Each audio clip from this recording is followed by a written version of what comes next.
yeroo baay'ee kaaffee akkamii fayyadamtu? Kaaffeen nama isinitti agarsiisu kaaffeen jiraata jettanii isin siruma hin yaadnedha.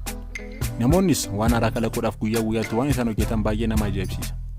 Isinis viidiyoowwan bashannansiisoo fi ajaa'ibsiisoo adda addaa daawwachuudhaaf kan isinirraa eegamu chaanaalii kana subscribe gochuu qofadha.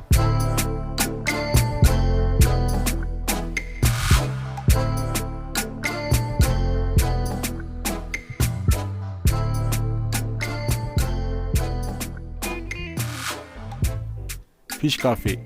Kaaffeen kun kaaffee addunyaarra jirurraa kaaffee adda ta'edha. Isinis qurxummii laaluu yoo barbaaddan gara galaana deemuun isin barbaachisu waan jedhan fakkaata. Kaaffeen kun fooqii yeroo ta'u inni jalaa akkuma kaaffee kaaniiti. Isa lammaffaa fi isa sadaffaarra yeroo baatan garuu kaaffeen isaa qurxummiidhaan kan guutamedha. Yeroo nyaataaf gara kaaffee kana seentan kophee miila keessanii akka baastan kan gaafatamtan yeroo ta'u akka filannoo keessaniitti qurxummii isa xiqqaa irraa kaasee hanga guddaatti kutaa kutaadhaan waan jiruuf kan barbaaddan keessa seenuu dandeessu. Yeroo isin nyaatanis ta'ee dhugdan qurxummiin luka keessan irraa fi jala darba. Bishaan isaas qulqulluu waan ta'aniif qurxummii hunda seeraan ilaaluu dandeessu. Nama hawwachuudhaaf waan isaan godhan kun anaan baay'ee na ajaa'ibsiiseera. Isin kaaffee akkanaa keessa teessanii nyaachuun gammachuu isiniif kenna? Ani karaa kiyyaatiin na hin gammachiisu.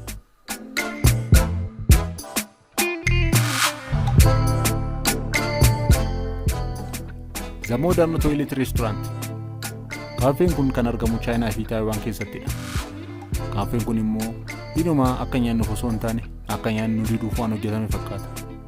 Kun yaadaaf haa ta'u malee namoonni garuu kaaffee kana jaalataniiti kan isaan nyaatan. Kaaffeen kun wanti hundi isaa kan hojjetame akka mana fincaanii fakkaatuttidha. Teessoo irra jalqabee wanti nyaanni itti isiniif dhiyaatu kamuu mi'a mana fincaanii keessatti itti fayyadamtanidha. Wanti baay'ee nama ajaa'ibsiisu immoo teessoo mana fincaanii irraa teessanii nyaanni isiniif dhufu nyaata afaaniin dubbachuudhaaf illee namatti hin tolle fakkeessanii isiniif fidu. Kanas namoonni itti tolee yeroo nyaatan arguun waan baramaa ta'aa dhufeera. Isinoo osoo kaaffee kana seentanii miira akkamiitu isinitti dhaga'ama? Ani amma iyyuu na cufaa jira waan ta'eef gara viidiyoo sattaa nutti dabarra.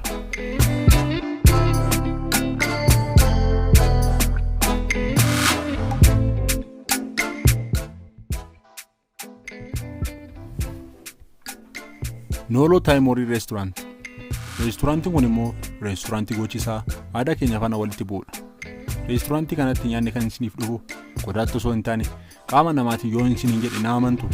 Amanuudhaaf isin rakkisus dhugaan jiru garuu isuma. Yeroo isin gara reesturaantii kana deemtan nyaanni dubartii qullaa jirtu irra taa'etti isin eega. Isinis nyaata kana dubartii kana irraa fudhattanii nyaattu. Gochi kun biyya keenyatti waan haaraa ta'u malee biyya Jaappaan keessatti waanuma baramaa jaarraa hedduudhaaf akka aadaa biyya sanaattis lakkaa'amudha. Qaama dubartii irraa nyaata fudhatanii nyaachuun isaaniif akkuma nuti nyaata tirii irratti nyaannutti salphaa ta'uun isaa waan baay'ee nama ajaa'ibsiisu ta'uu danda'eera. Kanarraan ka'uudhaanis namootni biyyoota adda addaa irraa dhaquudhaan akka reesturaantii kana dhaqan hin dubbatama. Isin waan kana akkamitti ilaaltu? Hin nyaattu moo hin nyaattan? Koomentii irratti nuuf barreessaa.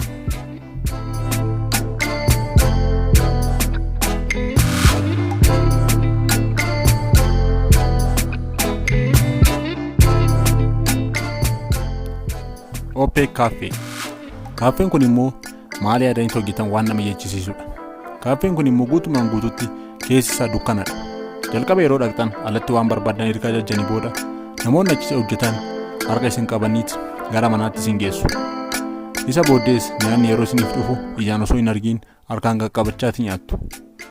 Namoonni hedduunis haalli isaa kun itti toluudhaan maamila ta'uu danda'aniiru. Isinis yaadni kun yoo isinitti tole galgala ibsaa dhaamsuudhaan yaaduu dandeessu.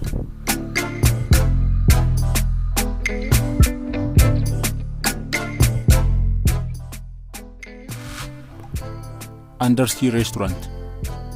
Reesturaantiin kun kan argamu Noorweey yeroo ta'u baay'ee miidhagaa fi baay'ee hawwataas akka ta'e namoonni achitti fayyadamanii dubbatu.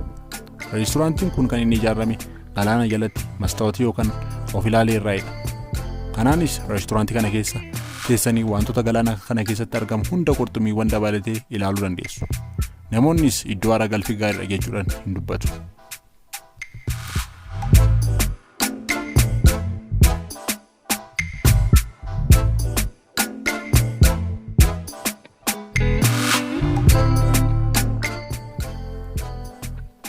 Ninja Restaurant.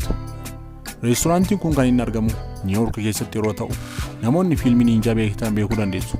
Uffannaa haala akkasii kan uffatan yeroo ta'u, reesturaantiin kun namoota rakkina onnee yookaan garmalee sodaa qabaniif hin eeyyamamu. Sababiin isaas sa'aatii kamittuu dhufanii cuubeedhaan isin sodaachisuu danda'u. Kana malees maajikii yookaan asmaatii adda addaa isinitti agarsiisu.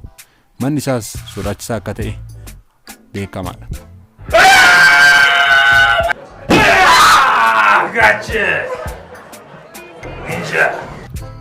Haajim Roobot Reesturaant. Reesturaantiin kun kan argamu magaalaa Taayilaanditti yeroo ta'u, reesturaantii kana seentanii namni isiniif ajajamu tokkoyyuu gara keessanii hin dhufu. Sababiin isaas reesturaantii kana keessatti kan isiniif ajajamuu fi nyaata isiniif dhiyeessu roobootiidha. Mana kana seentanii yeroo ajajan nyaata isin barbaadan kan isiniif fidu roobotonni kun daansii adda addaa isinitti agarsiisuudhaanis isin bashannansiisu. Reesturaantonni akkanaa gara fuulduraatti gara biyyoota adda addaattis akka babal'atan hin dubbatama. Biyyi keenyas teekinooloojiidhaan yoo guddatte tarii asitti iyyuu dhufuu danda'a. Achiin nu haa ga'u malee.